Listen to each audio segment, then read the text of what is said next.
তো সেই দিন 26শে জানুয়ারি মানে রিপাবলিক ডের উপলক্ষে নেতাজি সড়ক আঞ্চলিক অধিবাসী বৃন্দের মাঠে হয়ে গেল দারুণ একটি ড্রয়িং ও স্পোর্টস ইভেন্ট। তবে এই ইভেন্টটা চলেছিল 25 তারিখ ও 26 তারিখ দুদিন জুড়ে। আর 25 তারিখের শুরুতেই ছোট্ট ছোট্ট বাচ্চা থেকে শুরু করে বড়দের জন্যও কিন্তু ছিল 100 মিটার দৌড় প্রতিযোগিতা, আর এটার পর হয়েছিল গুলি চামচ দৌড়। তবে ক্লাব থেকে কিন্তু প্রচুর গিফটের আয়োজন করা হয়েছিল, যাতে শুধু ফার্স্ট সেকেন্ড থার্ডই না, প্রত্যেক পার্টিসিপেন্টকে গিফট দেওয়া যায় আর কেউ খালি হাতে না যায়। আবার এইসবের পর বিকেল বেলায় হয়েছিল মহিলাদের জন্য হাড়ি ভাঙা প্রতিযোগিতা, আবার মিউজিক্যাল চেয়ার।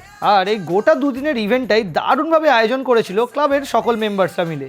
এরপর 26শে জানুয়ারি ফ্ল্যাগ হোস্ট করার পর শুরু হলো বসে আঁকো প্রতিযোগিতা। আর এখানে সবার বয়স অনুযায়ী সবাইকে গ্রুপে ভাগ করে দেওয়া হয়েছিল, আর সকলেই বেশ ভালো এঁকেছিল, স্পেশালি এই পুচকেটা। তবে এছাড়াও ছিল ফ্রি মেডিকেল ক্যাম্পেরও ব্যবস্থা। আর এরপর হয়েছিল হিটিং দ্য উইকেট।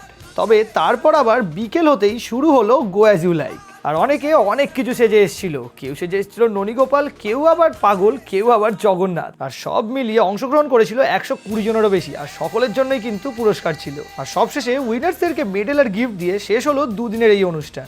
আর আশা করি এই ক্লাব যাতে এরকম আরো ভালো ভালো ইনিশিয়েটিভ নিক, আর সেগুলো আমরা তোমাদের কাছে তুলে ধরতে পারি।